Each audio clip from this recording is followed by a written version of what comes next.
പെരിഞ്ഞനത്ത് sale ഹോട്ടലിൽ നിന്നും ഭക്ഷണം കഴിച്ചതിനെ തുടർന്ന് വിഷബാധയേറ്റ വീട്ടമ്മ മരിച്ചു. പെരിഞ്ഞനം പൊന്മാണിക്കുടം സ്വദേശി രായ്മാർക്കാർ വീട്ടിൽ ഹസ്ബൂബിന്റെ ഭാര്യ 56 വയസ്സുള്ള നുസൈബ ആണ് തൃശൂർ മെഡിക്കൽ കോളേജ് ആശുപത്രിയിൽ വെച്ച് മരിച്ചത്. ശനിയാഴ്ച രാത്രിയാണ് ഹോട്ടലിൽ നിന്നും പാഴ്സൽ വാങ്ങിയ ഭക്ഷണം ഇവർ വീട്ടിൽ വെച്ച് കഴിച്ചതെന്ന് ബന്ധുക്കൾ പറയുന്നു.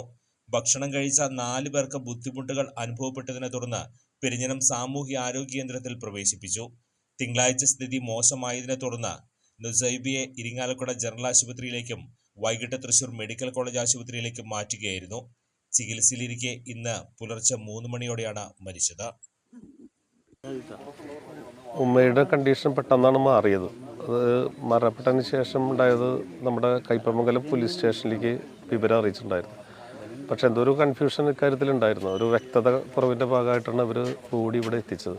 എന്നാലും ആ ബോഡി വീണ്ടും മെഡിക്കൽ കോളേജിൽ പോയിട്ട് പോസ്റ്റ്മോർട്ടം നടത്തി ചെയ്യാനുള്ള ഏർപ്പാടുകളെല്ലാം നടത്തിയിട്ടുണ്ട്. പോലീസ്, ബന്ധപ്പെട്ട ഡിപ്പാർട്ട്മെൻറ്റ് ഉദ്യോഗസ്ഥന്മാർ, പെരിഞ്ഞനം ഗ്രാമപഞ്ചായത്തിൻ്റെ ജനപ്രതിനിധികളെല്ലാം കൂടി ഉണ്ട് കേട്ടോ. അതനുസരിച്ച് നടപടി സ്വീകരിക്കും. കുഴിമന്തിയാണ് മേടിച്ചത് ഇവർ. അപ്പോൾ ആൾ മയോണീസ് മാത്രമേ കഴിച്ചുള്ളൂ എന്നാണ് പറഞ്ഞത്.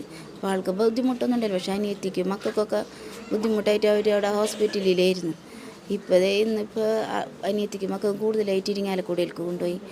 ഇന്നലെ ഇവിടെ കുട്ടിലക്കടവിൽ കാണിച്ചിട്ട് അങ്ങനെ തന്നെ ഇരിങ്ങാലക്കുടയിൽ കൊണ്ടുപോയി. അപ്പോൾ ഓർമ്മയൊക്കെ പോയി.